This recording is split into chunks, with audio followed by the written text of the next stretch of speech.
ce monde des boîtes à partout, ce monde du sexe, c'est un monde que vous connaissez bien.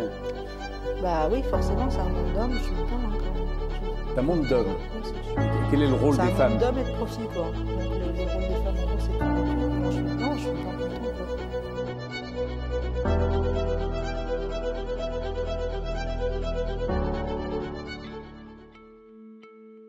Un ancien modérateur de chez TikTok a révélé qu'environ 50% des contenus modérés sur les réseaux sociaux sont de nature pornographique.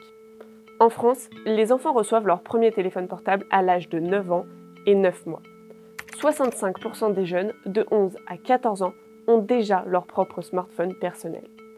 Face à ce constat, le CSA s'est penché sur l'attitude de la plateforme X vis-à-vis de la présence de ces contenus pornographiques.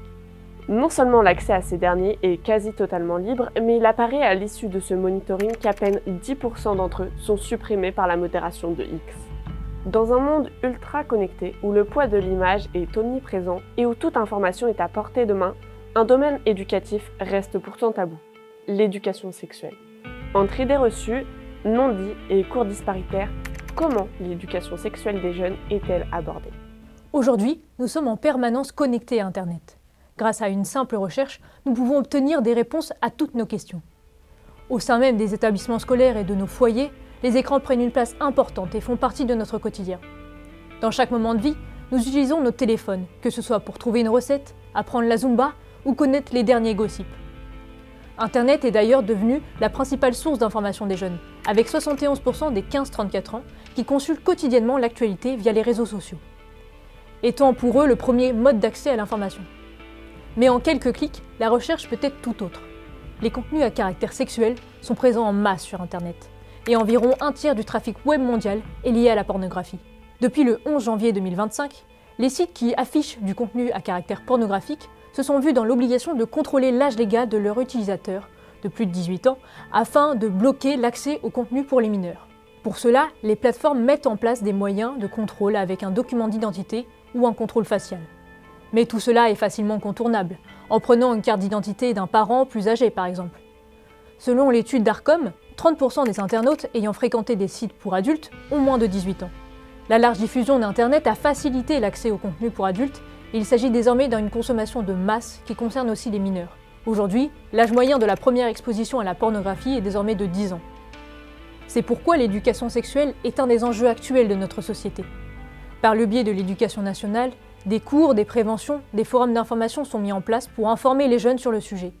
Mais est-ce réellement suffisant ? Le programme officiel de l'éducation nationale vise à informer et sensibiliser les élèves sur la sexualité, le respect et l'égalité des sexes. Il est dispensé dès l'école primaire et jusqu'au lycée à raison de 3 séances annuelles obligatoires. Mais en réalité, voici ce que nous ont répondu les jeunes. 4e, 3e, oui c'est sûr. 5e, un peu moins et 6e pas du tout. J'ai peut-être eu un cours en seconde, et en tout cas 3 par an, pas du tout. Est-ce que tu trouves que tu as eu suffisamment de cours d'éducation sexuelle? Non, pas du tout. Pas du tout. T'en as eu à peu près combien? De souvenir, un qui m'a vraiment marqué, c'est tout. Un, et c'était en quelle classe? 5e. Qu'aborde-t-on dans ces cours? En SVT, le programme se limitait autrefois aux mécanismes physiologiques de la fonction de reproduction des êtres vivants. Avec l'apparition du sida dans les années 80, les problématiques de la contraception ont été ajoutées, puis celles de l'aide médicale à la procréation. Enfin, les derniers programmes ont ajouté les questions liées au genre, à l'orientation sexuelle et au consentement, notamment à la vie affective et sexuelle. L'objectif du gouvernement est de promouvoir une sexualité responsable et épanouie tout en prévenant les violences sexuelles. L'enseignement s'appuie sur des échanges adaptés à l'âge des élèves et peut inclure des interventions extérieures. Cependant, les professeurs se heurtent à des obstacles. On a des élèves, féminins comme masculins, qui sont timides et qui n'osent pas intervenir, ou bien qui pourraient être aussi bien choqués des questions de leurs camarades. Donc c'est ce qui crée une limite fixée au départ. On a aussi des élèves, et c'est même encore assez rare, qui refusent, par exemple se retournent, se bouchent les oreilles ou sont absents, ou l'abord de la thématique de la sexualité peut déranger, et cela pour des raisons religieuses. Comment tu te sens en abordant des sujets liés à la sexualité avec tes élèves? Est-ce que c'est facile, compliqué, tabou et pourquoi? Alors, ça ne me dérange absolument pas.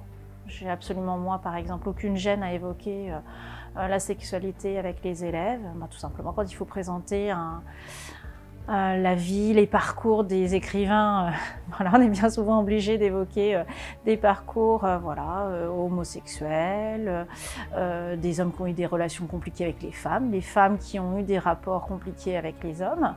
Donc ça, moi, ça ne me gêne pas, mais je trouve que c'est de plus en plus compliqué, en fait, d'évoquer la sexualité avec les élèves, parce qu'on sent une vraie gêne que je n'avais pas forcément il y a quelques années dans l'enseignement. C'est plutôt par rapport à l'âge ou c'est vraiment... Non, je pense que l'âge, voilà, avant 4e, 3e, c'était pas du tout compliqué de parler de la relation amoureuse Rimbaud-Verlaine. Aujourd'hui, je vois que ça gêne. Il y a une gêne que je n'avais pas avec des élèves il y a 20 ans. Mais quels sont les ressentis des élèves par rapport à ces cours? Sont-ils pertinents? Selon toi, est-ce qu'il y a des choses qui manquent dans les cours d'éducation sexuelle que tu as pu recevoir? Ou pas? Oui. Ouais. Préliminaire par exemple. Ouais. Enfin, nous, on nous dit tirer passer à l'axe, etc. Mais non, c'est pas ça. Utile, c'était on a pu poser toutes les questions qu'on voulait. On n'était que entre garçons, avec un prof masculin. Et j'estime que c'était le mieux. Après, pas appris. Honnêtement, j'avoue, ça remonte à un petit bout de temps, mais ça m'a pas marqué tant que ça, donc je pense que il manquait des trucs. Ok. Et selon toi, qu'est-ce qui manque dans ces cours d'éducation sexuelle qu'on a pu te proposer? Des choses importantes à savoir quand ça nous arrive dans la vraie vie. Comment se protéger, comment vivre une relation avec une copine, etc. Donc c'est plutôt le côté affectif et c'est ça. qui t'a manqué? C'est ça. Je trouve que c'était bien. On aurait même pu, je pense, approfondir le sujet. Non, je crois que l'orientation sexuelle, ça n'a pas vraiment été abordé. Pourtant, c'est quelque chose qui est important parce que c'est pas vraiment la même chose d'expérimenter quelque chose avec un homme ou avec une femme. Donc, niveau sentiment, il me semble qu'on a parlé du consentement. Peut-être la réaction de certains élèves, mais après, non. Comment ça, la réaction de certains élèves? Après, ils ont rigolé comme si c'était ouais. Le pire truc ou je sais pas quoi. Enfin, ils étaient tout gênés, après ils faisaient des blagues. En plus de ces cours, la pornographie en libre accès est-elle un moyen de s'informer pour les jeunes? Forcément, dans l'adolescence, je pense que c'est pour se masturber, quoi. Et forcément, ça dévie sur... si on n'a pas eu d'éducation sexuelle, forcément, on va penser que c'est ça la réalité. En fait, c'est un petit peu compliqué. Quand un jeune se découvre sexuellement, évidemment, parce que tout le monde connaît les films porno, donc je pense qu'un jeune qui est en train de découvrir son corps et tout ça, ce qu'il aime, ce qu'il n'aime pas, va aller voir des films, oui, pour s'informer et pour découvrir en fait ce que c'est. Je pense que ça donne une image de la femme qui est vraiment limite, pas du tout représentatif de la réalité. Il y a des jeunes qui ne savent pas forcément que c'est pas la réalité, ils s'imaginent que leur première fois ça va être comme dans un film porno, alors que pas du tout. C'est carrément que c'est une catastrophe, la pornographie. C'est mis entre les mains de nos gamins. On sait que des élèves de 6e ont déjà vu, et entre copains, entre copines, des films pornographiques. Je ne vois absolument pas un film pornographique comme un outil d'éducation à la sexualité. C'est tout sauf ça, enfin, c'est tout sauf l'image que je veux qu'on ait de la femme, des hommes, de la vie affective. C'est immonde et je ne veux absolument pas que l'image de la sexualité soit celle de la pornographie. Donc en aucun cas. Après adulte, chacun fait ce qu'il veut chez lui, dans sa sphère personnelle. Pour un enfant, c'est inimaginable qu'un enfant puisse être éduqué par la pornographie. Enfin, je ne peux absolument pas le concevoir, l'imaginer, et je ne vois absolument pas la pédagogie là-dedans, à part remettre la femme comme un objet, à part montrer la violence, le viol. Ah non, c'est quelque chose qui m'horripile. Voilà. Après adulte, chacun fait ce qu'il veut dans sa sphère personnelle. Au sein de l'éducation nationale et pour préserver la jeunesse, il faut absolument interdire la pornographie. Aujourd'hui, c'est accessible chez les enfants de l'école primaire, sur des sites où il n'y a même pas de contrôle, et je pense que c'est ça qui ne va pas. Par contre, d'aller sur des sites où on parle sexualité, où des choses sont montrées, expliquées, détaillées, c'est pas un problème. Mais je pense qu'il faut que ce soit fait à destination des adolescents, qui n'ont pas la même sexualité que des adultes, quand on ne sont pas au même point. Et puis même pour moi, certains sites pornographiques, même pour des adultes, est très déconstructeur. Parce que c'est pas un bon rapport à la sexualité que d'avoir cette sexualité-là. Et puis ça induit aussi le fait que la sexualité n'existe que dans la pénétration. Les chiffres sont clairs.